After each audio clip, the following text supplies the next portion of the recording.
As I mentioned recently, ladies and gentlemen, after reviewing data from one of the Mars rovers, NASA, big press conference the other day, concluded that Mars was once drenched with enough water to support life in a good, habitable environment. And despite, this is an incredible discovery, and NASA still had to go out there and say that there's no proof that life existed. All they said was that conditions were there for there to be life.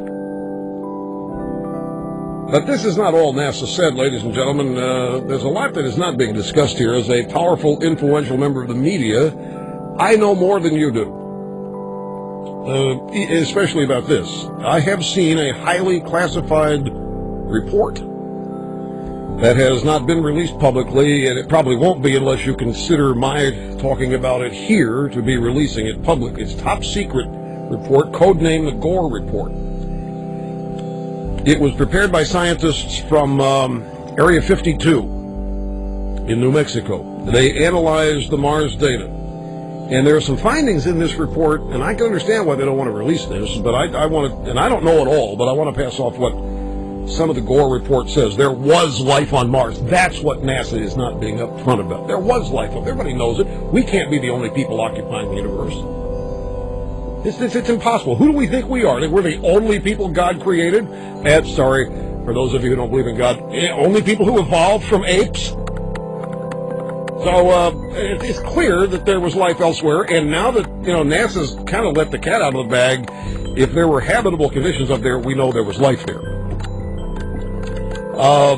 In fact, they found some DNA evidence up there that compares favorably to members of the Skull and Bones Society here on Earth. These people were highly industrialized, the Martians. They were technologically superior, and they were very arrogant people. And they thought that the power and the force of their existence was all that was needed to sustain them. And they didn't care a whit about conservation. They didn't care a whit about preserving anything.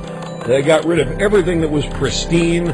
They used the internal combustion engine. They were globalists. They got rid of all the countries on that planet, and they had just one giant society, and then the powerful, rich, just absorbed everything they needed from the best parts of the planet, used it for themselves, and everybody basically suffered until everybody died out, because what happened was there were no checks and balances. Probably, I don't know this, there probably wasn't any campaign finance reform to restrict the corruption in their elective circumstances there.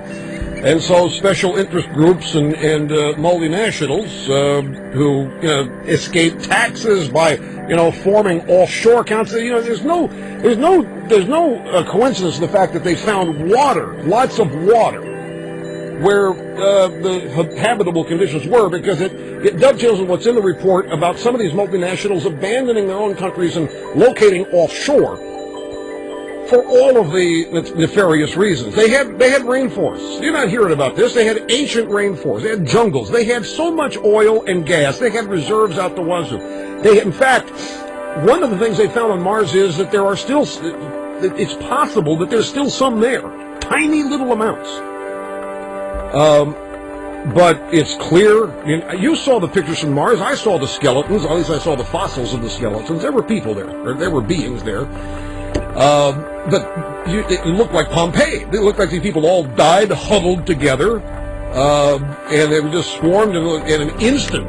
They were one day there and then gone.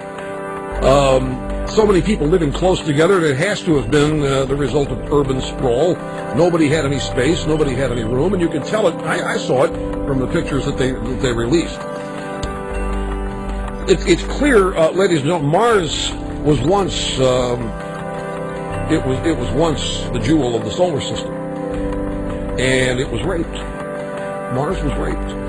This is what NASA knows. This is what the Gore report says. Mars was raped by robber barons.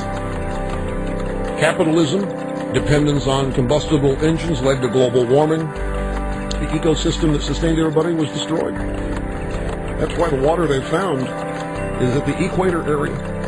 The ice caps melted. Exactly what's happening here, folks. Exactly what's happening here. These people were advanced. Not everybody on Mars died. This is what's fascinating about this report. Not everybody on Mars died. Some were able to flee. Some were able to get off the planet. This is what they can't afford to release. UFOs, yep. All these sightings, all of these blinking lights, all these unexplained things, they're real. That's why they're calling this Area 52. Those are Martians escaping the destruction. I think it goes way back, before we were alive, and these UFOs have been happening all over. It may well be that the bright star that guided the three wise men was a UFO. Tax cuts absolutely were a factor. That's what the offshore thing was all about. Yeah, of course tax cuts were a factor. But the elites got off. The elites were able to travel in space. The elite, there weren't very many of them, but they were able to get off. They fled the planet in time. The stunning thing about the Mars report, the Gore report, is that they're here. These people that destroyed Mars are here. They are on Earth, folks. They are in America. They work at Halliburton. They worked at Enron. They worked at WorldCom. They're at Boeing. They came to America, my friends. And the Gore report clearly illustrates they have not learned a thing from their experiences on Mars. The truth is out there. Far, far out there.